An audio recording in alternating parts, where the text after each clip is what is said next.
The grand ballroom of Nexus Station sparkled with lights from 1,000 different worlds. Ambassador Yuna walked through the crowd like a queen among servants. Her long black hair fell perfectly down her back, and her blue silk dress moved like water with each step. Every eye in the room followed her. She was beautiful, everyone agreed on that. But Yuna was more than just pretty. She was the smartest person most beings had ever met. She could speak 12 languages, solve math problems that made computers struggle, and remember every detail of every treaty signed in the last 50 years. Tonight was another diplomatic reception. Another night where powerful beings from across the galaxy would try to win her heart. Another night where she would send them all away disappointed. Yuna stopped near the great window that showed the stars beyond the station. She picked up a glass of wine and waited. She did not have to wait long. Ambassador Yuna. A deep voice spoke behind her. She turned to see Prince Kale of the Thorian Dominion. He was tall and strong, with golden skin that seemed to glow in the light. In his 4 hands he held a crystal box. "Prince Kale," Yuna said with a small bow. "How nice to see you again." The prince smiled and opened the box. Inside were flowers unlike anything most beings had seen. They looked like they were made of pure light, changing colors from red to blue to gold. "For you," he said. "Crystal flowers from the core of my homeworld. They say these flowers can live for 1,000 years. Yuna took the box and studied the flowers carefully. She held one up to the light and looked at it from different angles. The prince watched her with hope in his eyes. "These are very pretty," Yuna said at last. "But I notice the molecular structure is quite simple. The flowers from my world use a much more complex design. These would die in our atmosphere within days. Also, the mining needed to get flowers from a planet's core must cause terrible damage to the environment." Prince Kale's smile faded. I did not think about those things." "Of course not," Yuna said kindly. "Few people do. Thank you for the gift, but I cannot accept something that represents harm to your world." She handed the box back to him. The prince took his flowers and walked away with his head down. Several other beings who had been watching decided maybe they would try later, but not everyone gave up so easily. Captain Day of the Zentari fleet walked up to Yuna with confidence. He was a warrior, covered in scars from many battles. His uniform was covered with medals and honors. Behind him walked 2 other officers carrying a large case. "Ambassador Yuna," Captain Day said with a military bow, "I bring you something better than flowers. I bring you glory." The case opened to show weapons, battle plans, and pictures of great space battles. Captain Day began to tell her about his victories. He spoke of the Battle of Kepler 7, where his ships destroyed an entire enemy fleet. He told her about the siege of Vega Station, where his soldiers fought for 30 days without rest. Yuna listened to every word. She asked questions about his tactics, his troop movements, his supply lines. Captain Day answered proudly, thinking she was impressed by his military genius. When he finished, Yuna was quiet for a moment. Then she began to speak. "Your victory at Kepler 7 was impressive," she said, "but you attacked from the north when the enemy clearly expected it. A simple move to the south would have surprised them completely. You could have won in half the time with far fewer deaths." Captain Day's smile became uncertain. "Well, yes, but—" "And the siege of Vega Station," Yuna continued. 30 days of fighting sounds very brave. But if you had cut their supply lines first, they would have surrendered in 3 days. 27 days of unnecessary death and suffering." She went through each of his famous battles, pointing out mistakes and missed opportunities. With each comment, Captain Day looked smaller and smaller. His medals seemed less shiny. His scars seemed less heroic. "I can see 17 different ways you could have achieved the same results with 60% fewer casualties," Yuna finished. "War is not about being brave. It is about being smart." Captain Day gathered his things and left without another word. The crowd around Yuna had grown larger. Many beings wanted to see the famous ambassador destroy another suitor's confidence. Others hoped to learn from the mistakes of those who went before them. A wealthy trader from the Outer Rim tried to impress her with talk of his business empire. Yuna politely explained how his trade routes were inefficient and his pricing strategy was costing him millions. A famous artist from the core worlds showed her his latest sculpture. Yuna admired the technique but pointed out that the proportions violated basic mathematical principles of beauty. A scientist from the Academic Union presented his research on faster-than-light travel. Yuna found 3 errors in his calculations within minutes. One by one, they came to her with their gifts and accomplishments. One by one, they walked away feeling smaller than when they arrived. By the end of the evening, 12 suitors from 8 different species had tried to win Yuna's heart. All 12 had failed. The ballroom began to empty as word spread that Ambassador Yuna had once again proven herself untouchable. Yuna stood alone by the great window, looking out at the stars. She felt no joy in her victories. These beings were not evil or stupid. They were simply not good enough for her. Her assistant, Hana, approached quietly. Hana was also from their homeworld, but she was younger and gentler than Yuna. She had been watching the evening's events with growing concern. "Ambassador," Hana said softly, "may I speak freely?" "Of course," Yuna replied without turning from the window. "Do you think perhaps your standards are becoming a bit high?" Yuna turned to look at her assistant. "High? Hana, I am the youngest ambassador in our planet's history. I graduated first in my class from the best university in the galaxy. I have solved diplomatic problems that stumped beings with centuries more experience. Why should I settle for someone who cannot match my abilities?" Hana chose her words carefully. "It is not about settling, Ambassador. It is about finding someone who can make you happy. I will be happy when I find someone worthy of me," Yuna said firmly. "Until then, I will not waste my time with beings who think expensive gifts or war stories can impress me." Hana nodded and said nothing more. She had worked with Yuna for 3 years and had seen this same scene play out many times. Each time Yuna's standards seemed to get higher. Each time her loneliness seemed to get deeper, but Yuna did not see herself as lonely. She saw herself as simply refusing to accept less than she deserved. In her mind, she was not being difficult. She was being honest about her own worth. As the lights in the ballroom began to dim, Yuna finished her wine and prepared to return to her quarters. Tomorrow would bring new diplomatic challenges, new problems to solve with her brilliant mind. She did not know that tomorrow would also bring something she had never encountered before. Someone who would challenge her in ways she could not imagine.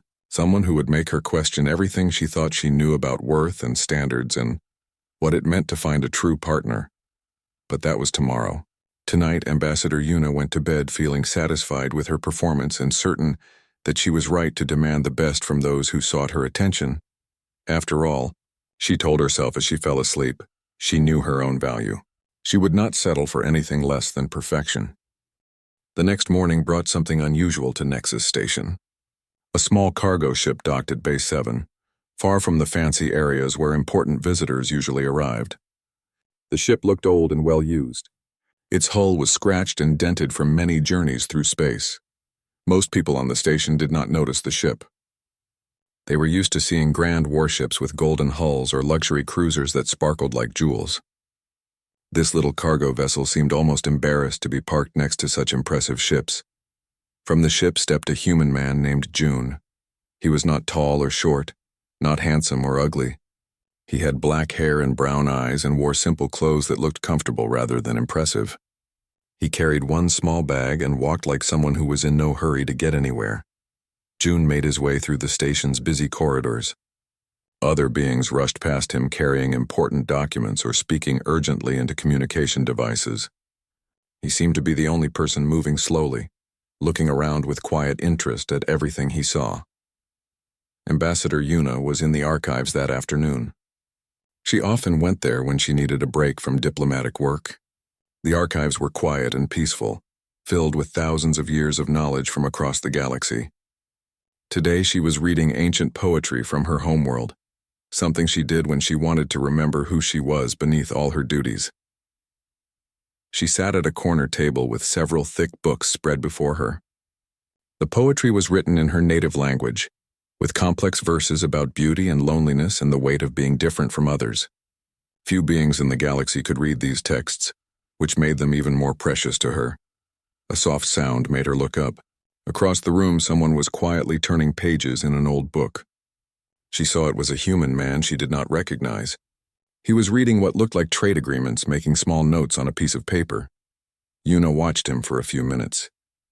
He read carefully, sometimes going back to reread a section. When he found something interesting, he would pause and think before writing his note. He seemed completely focused on his work, not trying to impress anyone or show off his knowledge. After an hour, the human gathered his materials and stood to leave. As he passed her table, he noticed the book she was reading. He slowed down and looked at the strange writing on the pages. "Excuse me," he said politely. "Is that Valdorian script?" Yuna looked up surprised. Most beings could not even recognize her language, much less name it correctly. "Yes, it is. I've never seen it before," the human said. "It looks very beautiful, like art more than writing." "Thank you," Yuna said. She waited for him to ask who she was, or to try to start a conversation about how smart he was for recognizing her language. Instead, the human simply nodded. "I hope you enjoy your reading," he said, and continued walking toward the exit. Yuna stared after him. No one had ever spoken to her so briefly and then walked away. Everyone always wanted something from her, wanted to talk longer, wanted to impress her or get her attention. "Wait," she called out. The human stopped and turned back. "You do know who I am, don't you?" The human looked at her more carefully. His eyes widened slightly. "You are Ambassador Yuna," he said. "I apologize, I should have recognized you immediately. I am June, a trade negotiator from Earth." Yuna waited for the usual flood of compliments about her beauty or intelligence. She waited for him to start talking about his own accomplishments or to ask for her help with something important.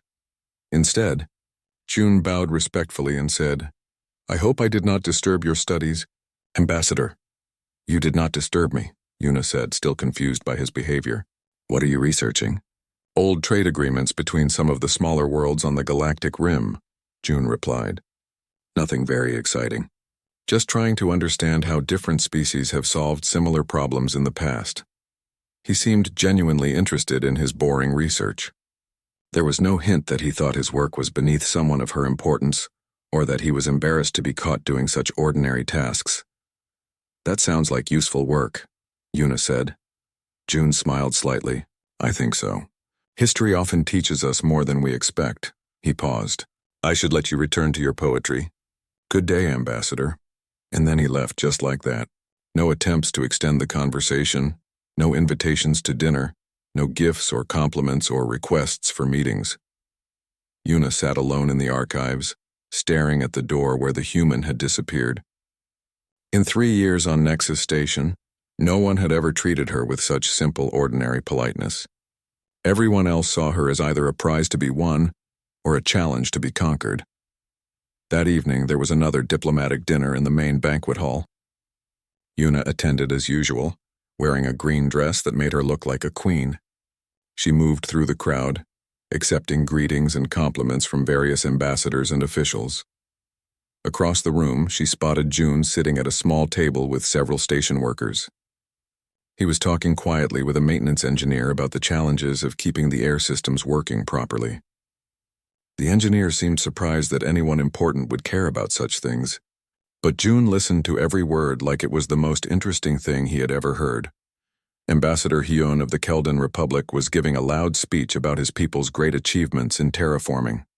He described how they could turn dead planets into gardens in just a few years, how their technology was the most advanced in the galaxy. "We can create perfect environments for any species," Ambassador Hyun declared. "Our methods are so precise that we can control every aspect of a planet's development." Many beings in the room nodded and made impressed sounds. Terraforming was difficult work, and the Keldans were known to be very good at it. Then June raised his hand slightly. Ambassador Hyun noticed and nodded for him to speak. "That sounds very impressive," June said in his quiet voice. "I was wondering about the effect on the small organisms that already live in the soil. Do they survive the terraforming process?" The room became quiet. Ambassador Hyun's confident expression changed to one of confusion. "Small organisms?" "Yes," June continued. "The bacteria and tiny creatures that most people do not notice. They are usually the foundation of a planet's whole ecosystem. If they die during terraforming, does that cause problems later?" Ambassador Hyun opened his mouth, then closed it. He had never considered such a simple question. Neither had most of the other beings in the room, despite their advanced education and impressive titles. That is, we focus on the larger systems," Ambassador Hyun finally said. June nodded politely. "Of course. I was just curious. I imagine it would be very difficult to keep track of such small things." The conversation moved on to other topics, but Yuna noticed how Ambassador Hyun kept glancing at June with worry in his eyes. Such a simple question from this unremarkable human had revealed a major flaw in Keldan terraforming that no one had ever noticed before. Yuna found herself watching June for the rest of the evening. He did not try to take credit for embarrassing Ambassador Hyun. He did not act like he had proven himself smarter than everyone else. He just continued his quiet conversations with whoever was nearby, asking thoughtful questions and listening carefully to the answers. When the dinner ended, Yuna realized she had learned more about this human in one evening than she had learned about most beings after knowing them for months. But she had not learned it from anything he said about himself. She had learned it from watching how he treated others and what kinds of questions he asked. As she returned to her quarters that night, Yuna found herself thinking about June's question about soil bacteria. It was such a small thing, something most people would never consider important, but it had revealed something huge that all the brilliant scientists and diplomats had missed. She wondered what other simple questions this unremarkable human might ask. And for the first time in years, she found herself curious about someone else's thoughts rather than certain of her own superiority. 2 days later, Yuna found herself walking to the observation deck during her afternoon break. She told herself it was just for some quiet time to think, but she knew she was hoping to run into the human again. The observation deck was a huge room with windows that looked out into space. During the day shift, it was usually empty, except for maintenance workers and the occasional visitor who wanted to see the stars. June was there, sitting alone on one of the benches near the main window. He had a small notebook in his hands and was writing something while looking out at the view. Yuna approached slowly, not wanting to seem too eager. "Good afternoon, June." He looked up and smiled. "Good afternoon, Ambassador. Beautiful view today." She sat down on the bench next to him, careful to maintain a proper distance. "What are you writing, if you do not mind me asking?" "Just some thoughts about the trade negotiations," June said. "I find it helps to write things down when I am trying to understand complicated situations." Yuna nodded. She was used to beings who wanted to talk about their important work, who hoped to impress her with how difficult their jobs were. Instead, June seemed almost embarrassed to have mentioned his writing. "I saw you reading poetry in the archives," he said. "Ancient Valdorian verses, if I remember correctly. What draws you to such old writing?" The question surprised Yuna. Most people asked about her diplomatic work or her political opinions. No one had ever asked why she chose to spend her free time reading poetry. "The old poets understood things that we seem to have forgotten," she said carefully. "They wrote about the difficulty of being different, about the loneliness that comes with having standards others cannot meet." June listened quietly, not interrupting or trying to show off his own knowledge of literature. "There is one poem I particularly love," Yuna continued, feeling strangely comfortable talking to this human. "It is about a star that burns so brightly that no other star can come close without being destroyed. The star is beautiful and admired by all, but it spends eternity alone." "That sounds like a sad poem," June said softly. "Yes, but also true. Sometimes being exceptional means being isolated." June was quiet for a moment, looking out at the real stars beyond the window. Then he said, "On Earth we have much simpler poetry. Would you like to hear one?" Yuna nodded, curious despite herself. June recited slowly, "Alone I sit watching distant suns, wondering if they watch me back." It was just 4 short lines, nothing like the complex verses Yuna was used to reading. The language was simple, the structure basic. By Valdorian standards, it was barely poetry at all. But something about those simple words made Yuna feel less alone. The human poet had looked at the same stars and felt the same loneliness, but had found a way to express it that was honest rather than dramatic. "That is very beautiful," she said, and meant it. "Not very sophisticated compared to your ancient masters," June replied. "Sometimes simple truth is more powerful than sophisticated language," Yuna said, surprising herself with the admission. Their conversation continued for over an hour. They talked about their different worlds, their different cultures. June described Earth not as a paradise or a technological wonder, but as a place where ordinary people lived ordinary lives and tried to find meaning in small moments. "Most humans are not particularly special," he said. "We are not the strongest or smartest or most beautiful species in the galaxy. But maybe that is not the worst thing to be. How can you be satisfied with being ordinary?" Yuna asked. The question had been bothering her since she met him. June thought for a while before answering. "I think there is a difference between being ordinary and being unimportant. A person can live a simple life and still matter to the people around them. They can still make the world a little better just by being kind or honest or helpful. But do you not want to achieve great things? Do you not want to be remembered? I want to do useful work, June said. I want to help solve problems, even small ones. If someone remembers me as a person who made their day a little easier, that seems like enough. Yuna stared at him. She had spent her entire life trying to be exceptional, to stand out above everyone else. The idea of being content with helping in small ways was completely foreign to her. You said earlier that being exceptional means being isolated, June continued. But maybe the goal should not be finding someone who can match your exceptionality. Maybe it should be finding someone who values you for reasons that have nothing to do with how you compare to other people. The comment hit Yuna like a physical blow. No one had ever suggested that her approach to relationships might be fundamentally wrong. Everyone assumed that someone as brilliant as her should naturally seek an equally brilliant partner. I have never thought about it that way, she admitted.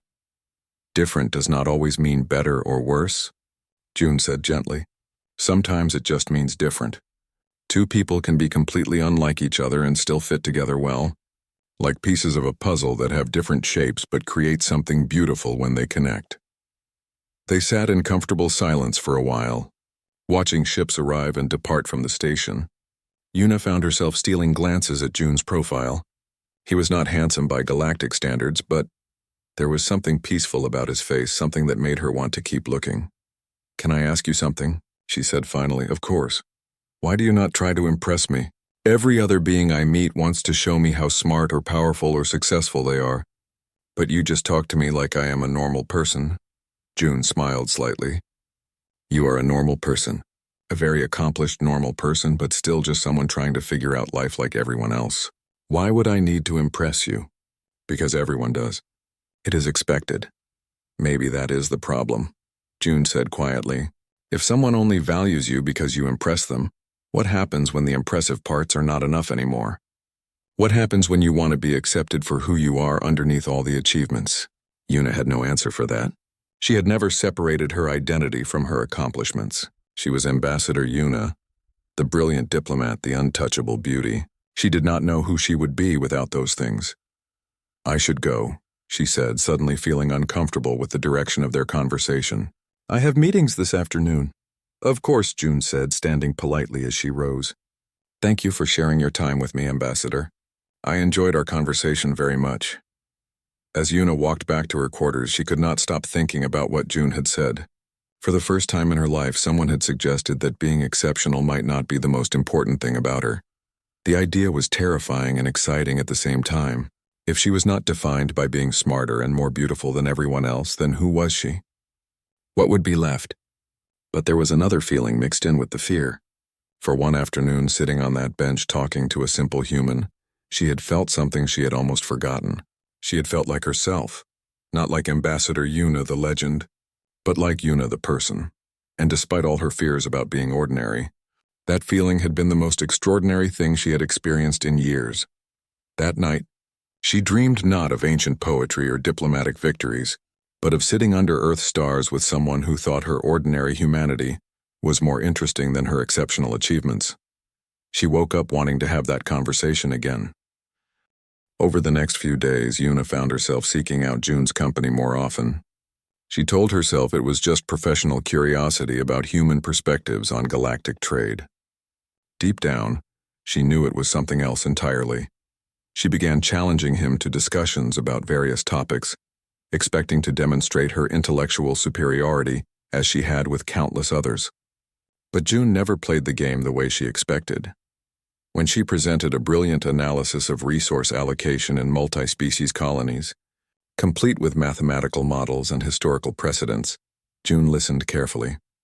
Instead of trying to counter with his own brilliant analysis, he asked simple questions. This assumes that all species value efficiency over cultural practices, he said. But what happens when a species would rather do things their traditional way, even if it takes longer? The question made Yuna pause. Her models were based on logical optimization, but she had not considered that some beings might choose inefficiency for emotional or cultural reasons. That would be illogical, she said. Yes, June agreed, but people are often illogical. If we make plans that only work when everyone acts rationally, what happens when they do not? Yuna spent the next hour adjusting her models to account for irrational behavior. The results were more complex but also more realistic. When she finished, she felt frustrated and excited at the same time. "You did not prove me wrong," she said. "I was not trying to," June replied. "I was trying to help you make your good idea even better." This was completely different from every intellectual encounter Yuna had ever had. Usually, discussions were competitions where someone won and someone lost. June seemed to treat every conversation as a collaboration, where both people could learn something new. A few days later, Yuna confidently explained the mathematical certainty of Valdorian economic models to June. She had written her university thesis on this topic and knew it better than almost anyone in the galaxy. June listened to her entire presentation without interruption. When she finished, she waited for him to admit that her knowledge was beyond his understanding. Instead, he asked, "What happens when people panic?" "Panic is not part of the model," Yuna said. "These calculations are based on rational economic behavior." "But people do panic sometimes," June said gently. "When there is a crisis, they might make decisions that do not make mathematical sense. Does the model still work then?" Yuna had to admit that it did not. Economic panic had destroyed even the most carefully planned systems throughout galactic history. Her perfect mathematical models assumed that people would always act in their own best interests. But fear and emotion often made them do the opposite. "You are pointing out flaws in everything I say," she said, feeling slightly annoyed. "I am not trying to find flaws," June said. "I am trying to understand how things work in the real world, not just on paper. Your ideas are brilliant, but they become even more brilliant when they account for the messy reality of how people actually behave." Once again, Yuna found herself spending hours refining her theories based on June's simple questions. Once again, she felt both frustrated and grateful. The most unsettling thing was how June reacted when she successfully demolished one of his positions. When she proved him wrong about interstellar law, using her vast knowledge to show exactly why his interpretation was incorrect, she expected to see wounded pride or defensive anger. Instead, June thanked her. "I had not thought about it from that angle," he said with genuine appreciation. "You probably saved me from making a serious mistake in my negotiations." "Thank you for correcting me." Yuna stared at him. "You are not upset that I proved you wrong? Why would I be upset about learning something new?" June asked, looking genuinely confused. "Being wrong about something just means I understand it better now than I did this morning." This attitude was so foreign to Yuna that she did not know how to respond. In her world, being proven wrong was a form of defeat. Academic discussions were battles where reputation and pride were at stake. The idea of being grateful for correction was completely outside her experience. "Do you never feel competitive?" she asked. June considered the question seriously, sometimes in games or sports, but not about ideas or knowledge. "If you know something I do not know, that makes both of us smarter when you share it with me. If I know something you do not know, we both benefit when I share it with you. Why would I want to compete with someone who is helping me become better at my job?" Yuna realized she was encountering something she had never faced before. Someone who engaged with her mind not as a competitor, but as a collaborator. The experience was disorienting and strangely addictive. A week later, a crisis erupted on the station. Two minor powers, the Relian Consortium and the Drakmor Alliance, had a major dispute over mining rights in a contested system. Both sides brought their fleets to the edge of the system and threatened war. All the senior diplomats gathered in the main conference room to discuss solutions. Yuna listened as various ambassadors proposed complex treaties with detailed enforcement mechanisms. Some suggested bringing in peacekeeping forces. Others recommended economic sanctions to pressure both sides into compliance. Every solution involved multiple layers of bureaucracy and would take months to implement. Meanwhile, the two fleets sat in space, growing more aggressive by the hour. Then June, who had been invited as an observer because of his trade expertise, raised his hand quietly. "What if we asked both sides to explain their positions to someone who has no stake in the outcome?" he suggested. "Someone from a neutral world who could listen to both stories and help them understand each other's concerns?" The room fell silent. It was such a simple suggestion that it seemed almost childish compared to the elaborate diplomatic machinery the others had proposed. Ambassador Chen of the Core Worlds frowned. That would not create any binding legal framework. No, June agreed. But it might help them realize they both want the same thing. They both need access to those minerals for their people's survival. Maybe there is a way for them to share the system instead of fighting over who owns it. Within 6 hours, a neutral mediator had helped the Relian Consortium and Drakmor Alliance reach an agreement to jointly develop the contested system. The crisis was over before the more complex diplomatic solutions could even be fully written down. Yuna watched June work throughout the day. He did not take credit for suggesting the solution. He did not act like he had outsmarted all the experienced diplomats in the room. He just seemed pleased that the problem was solved and no one would have to fight a war. That night, Yuna could not sleep. She kept thinking about how June's mind worked, how he found solutions that were obvious only after someone else pointed them out. All her life, she had believed that intelligence meant having the most knowledge, making the most complex arguments, seeing problems that others missed. But June showed her a different kind of intelligence. He saw simple solutions that worked not because they were clever, but because they understood something basic about how people think and feel. She began to realize that in all her years of intellectual dominance, she had been asking the wrong question. She had always asked, "How can I prove I am smarter than everyone else?" when she should have been asking, "How can I help solve the actual problem?" June never tried to prove he was smarter than anyone. He just tried to understand situations well enough to find ways to make them better. It was a completely different approach to thinking, and Yuna found herself craving more of it. For the first time in her life, she wanted to learn from someone not because they knew more facts than her, but because they saw the world in a way she never had. She wanted to understand how June could be so ordinary and yet so effective, so humble and yet so insightful. She wanted to see problems through his eyes, to learn his way of asking questions that revealed truths she had been too proud to notice. The feeling was strange and uncomfortable and wonderful all at once. As June's trade negotiations approached their final week, Yuna began to feel something she had never experienced before. It was not the intellectual admiration she once felt for brilliant professors, nor the contempt she held for those who could not match her abilities. This feeling was more complicated, deeper, and it scared her. She found herself looking forward to their conversations with an intensity that surprised her. When she saw him in the corridors, her heart beat faster. When he smiled at something she said, she felt more proud than she had after solving the most complex diplomatic puzzles. Yuna tried to analyze these feelings logically, as she did everything else. She made mental lists of June's qualities, tried to understand their compatibility, searched for rational explanations for why this unremarkable human affected her so strongly. The analysis failed completely. Logic could not explain why his quiet laugh made her feel more alive than the most stimulating debate. Reason could not account for why she sought his company not to prove her worth, but simply to experience the world through his eyes. For the first time in her life, Yuna's brilliant mind could not solve the problem of her own emotions. She began to panic.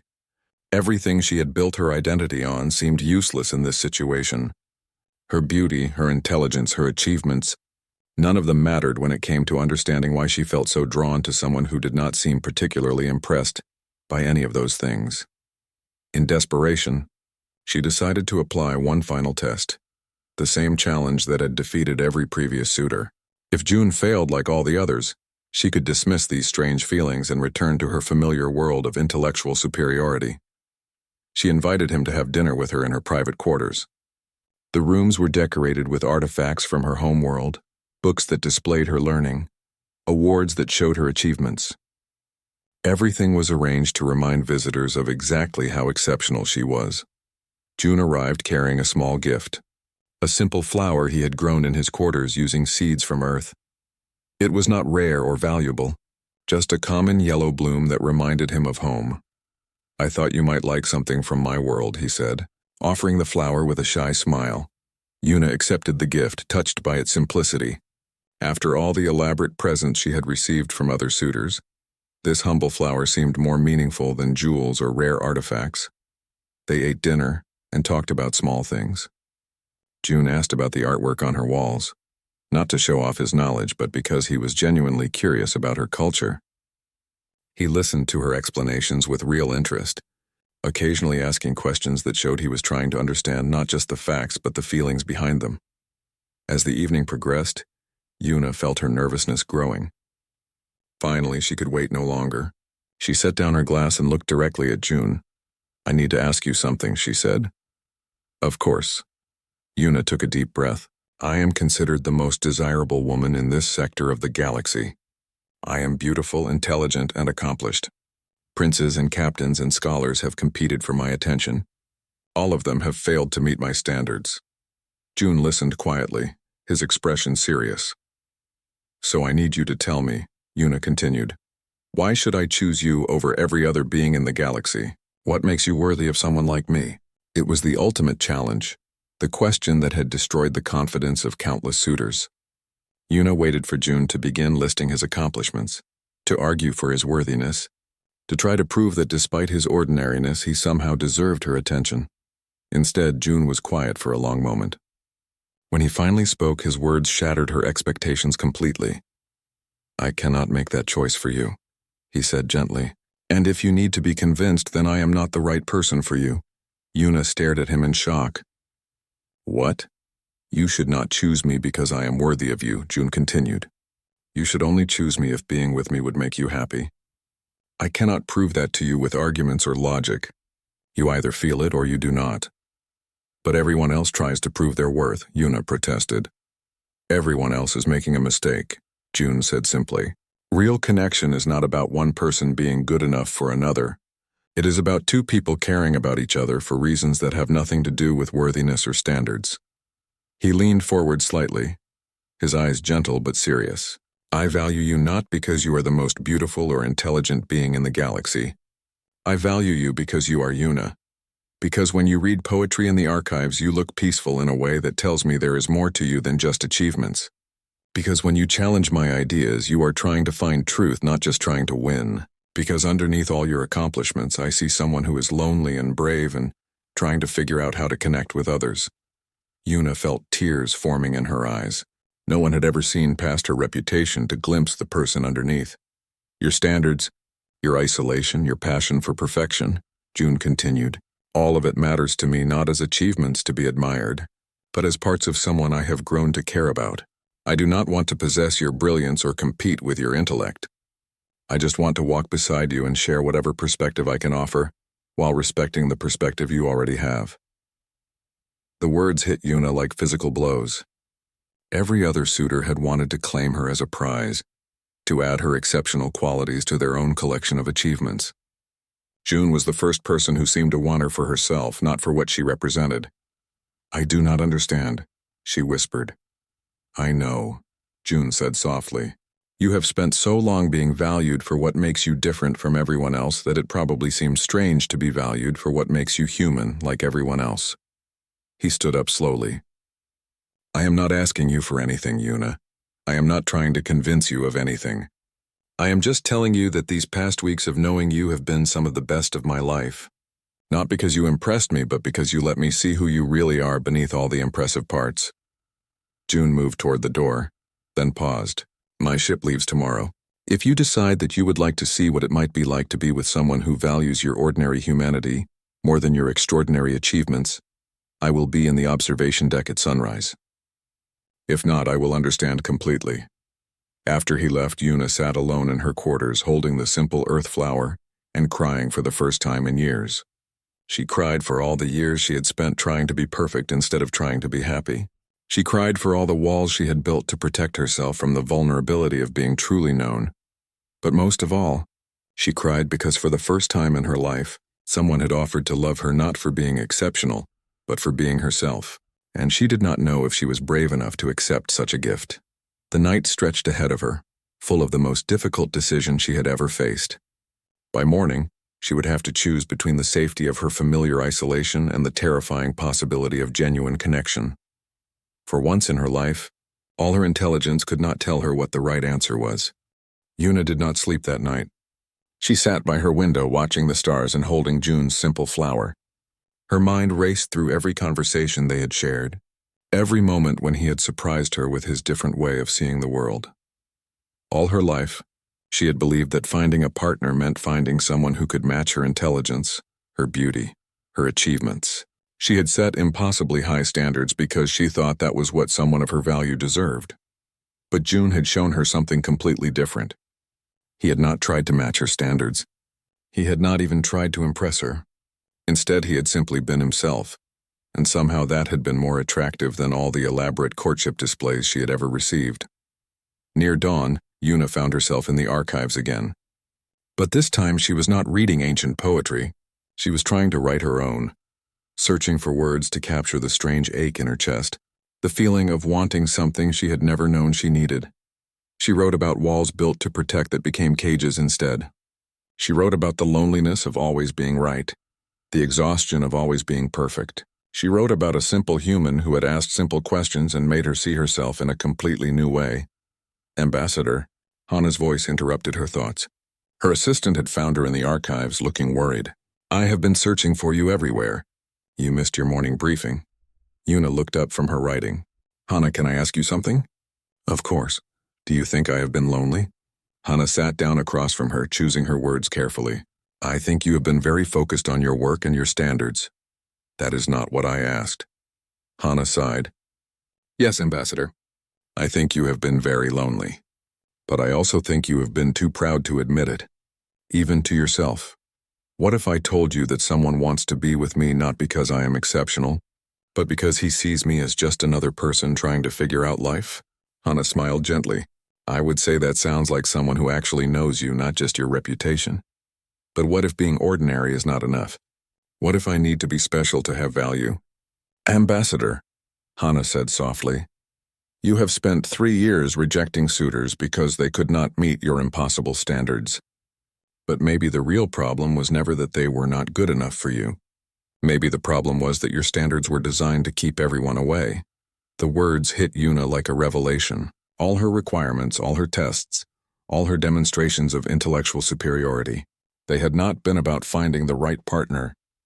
They had been about protecting herself from the risk of being vulnerable with another person. The human traitor, Hannah continued. He never tried to meet your standards, did he? No, Una whispered. He ignored them completely. And that scared you more than all the others combined. Una nodded, tears flowing freely now. It terrified me. Because if he does not care about my achievements, then what happens if he discovers I am not as perfect as everyone thinks? What if he sees my flaws and decides I am not worth his time? What if he sees your flaws and cares about you anyway? Hannah asked gently. What if that is what real love actually means? Una looked at her writing, at her clumsy attempts to capture feelings she had never allowed herself to have. I do not know how to be loved for being ordinary. Then maybe it is time to learn. Hannah glanced at the time display on the wall. His ship leaves this morning, does it not? Una's heart jumped. In all her emotional turmoil, she had almost forgotten June's invitation to meet him at sunrise. The sun was already beginning to rise beyond the station's windows. I have to go, Una said, gathering her papers. Ambassador, Hannah called after her. For what it is worth, I think you deserve to be happy. Not because you are exceptional, but because you are a good person who has been alone for too long. Una ran through the corridors of Nexus Station, her formal diplomatic composure forgotten. Station workers stared as the famous ambassador rushed past them, her hair flying behind her, her face streaked with tears. She reached the observation deck just as the first rays of sunlight were streaming through the great windows. June stood at the far end of the room, a small travel bag at his feet, watching his cargo ship being prepared for departure. He turned when he heard her footsteps. His expression was calm, but she could see hope and uncertainty in his eyes. I came, Una said, breathing hard from her run. I can see that, June replied with a gentle smile. They stood looking at each other for a long moment. Una felt all her careful words disappearing. All her speeches about compatibility and logical decision-making seemed foolish now. I do not know how to do this, she said finally. Do what? Be with someone who does not care about my reputation or my achievements. Be with someone who wants to know the person I am underneath all the impressive parts. June stepped closer. You do not have to know how. We can figure it out together if you want to. What if I am boring when I am not being brilliant? What if there is nothing interesting about me besides my accomplishments? Una, June said softly. You have spent so many years being what everyone else expected you to be that you have forgotten who you actually are. I would like the chance to help you remember if you will let me. I am scared, she admitted. So am I, June said. Real connection is always scary. It means letting someone see all your imperfections and trusting that they will care about you anyway. Yuna looked out the window at the stars, the same stars she had watched alone for so many nights. I wrote poetry last night. Terrible poetry. Nothing like the ancient masters. I would love to read it sometime. It is really quite bad. I am sure it is honest, which is more important than being good. Yuna laughed through her tears. You are the strangest person I have ever met. Thank you, June said seriously. I will take that as a compliment.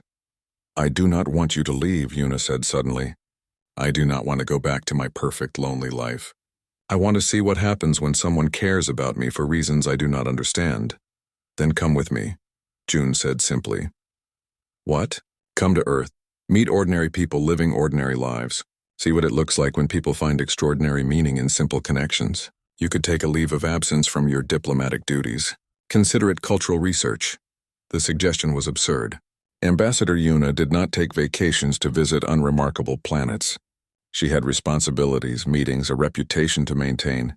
But Yuna, the person, the woman who wrote terrible poetry and cried over simple flowers, wanted nothing more than to discover who she might be in a world where no one expected her to be exceptional. Would you want that? She asked. Would you want me there even though I do not know how to be ordinary? I would want you there especially because you do not know how to be ordinary, June said. I think you might discover that ordinary does not mean unimportant. It just means real. Yuna looked at his ship, small and unremarkable compared to the grand vessels she was used to traveling on. Then she looked at June, kind and patient and completely unlike anyone she had ever imagined herself with. I have one condition, she said. What is it? You have to promise that if I am terrible at being ordinary, you will be patient with me while I learn. June's smile was brighter than all the stars outside the window. I promise, but I think you might be surprised by how good you are at being yourself once you stop trying to be perfect. As they walked toward the docking bay together, Yuna realized she was no longer waiting for someone to meet her standards. She had discovered that the most profound connections came not from finding someone who matched her perfection, but from finding someone whose imperfections complemented her own. For the first time in years, Ambassador Yuna looked forward to being surprised by what she might discover about herself. Not through her achievements or her reputation, but through the eyes of someone who thought her ordinary humanity was more interesting than her exceptional accomplishments. She was going to Earth to learn how to be Yuna, not Ambassador Yuna. And somehow that seemed like the greatest adventure she could imagine. Behind them, Nexus Station continued its diplomatic work, full of beings trying to impress each other with their power and knowledge. But Yuna no longer envied them their games of superiority. She had found something better than being the most impressive person in the room. She had found someone who made her want to be the most authentic version of herself, and that, she realized as their ship departed for Earth, was a standard worth reaching for.